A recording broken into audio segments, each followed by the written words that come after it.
Dans sa vidéo intitulée « Scandale dans l'armée » que cache Gilles Banza, vidéo mise en ligne le 13 septembre 2025 dans les médias et réseaux sociaux, les youtubeurs et tiktokers Honoré Kabongo Chibundi s'en prend particulièrement au chef d'état-major général des forces armées de la République démocratique du Congo, le lieutenant-général Banza Mouilambwe Gilles, tout en mettant en cause le choix porté par le commandant suprême sur la personne du chef d'état-major général. Il s'est même permis de douter de la loyauté du général Banza et de dire qu'il a fui Uvira alors qu'il y est resté même après le départ du chef de la délégation. De ce qui précède, les forces armées de la République démocratique du Congo tiennent à faire la mise au point suivante. 1. Dans cette délégation gouvernementale à Uvira, le vice-premier ministre, ministre de l'Intérieur, Jacquemain Chabani, était l'unique représentant du président de la République. 2. Le chef d'état-major général n'a jamais été le commandant suprême adjoint. Dans cette fonction, le président de la République n'a ni adjoint ni intérimaire. 3.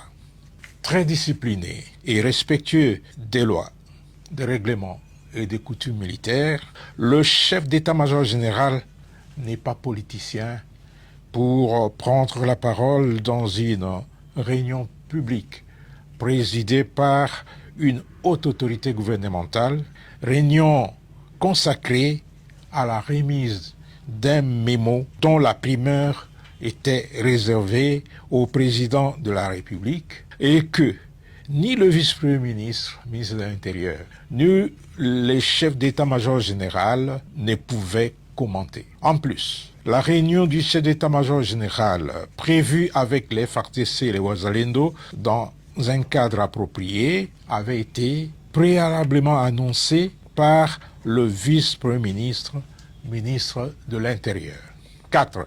Après la réunion du vice-premier ministre, ministre de l'Intérieur, le chef d'état-major général s'est bel et bien entretenu sans tambour ni trompette avec les militaires des forces armées de la République démocratique du Congo et les patriotes Wazalendo dans la salle de réunion du secteur opérationnel. Un cadre idéal pour les rencontres de ce genre. Honoré Kabongo aurait peut-être souhaité voir ses contacts présents avec caméra et micro pour renseigner l'ennemi. Qu'il sache que les questions de défense et de sécurité ne se traitent pas devant tout le monde, moins encore sur la place publique. À ce sujet, Honoré Kabongo n'a pas de leçons à donner à l'armée, surtout qui n'a aucune notion de base sur le service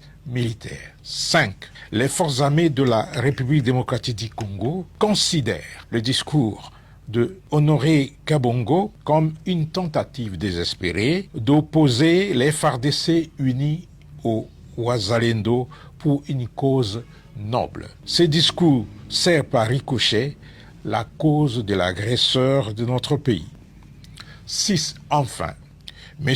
Honoré Kabongo Chibundi doit apprendre à mesurer ses propos et à faire preuve d'humilité lorsqu'il aborde des questions qu'il a difficiles à cerner et à maîtriser. Car, comme le dit une sagesse populaire, il est amoral et même dépravé de parler des choses qu'on ne maîtrise pas.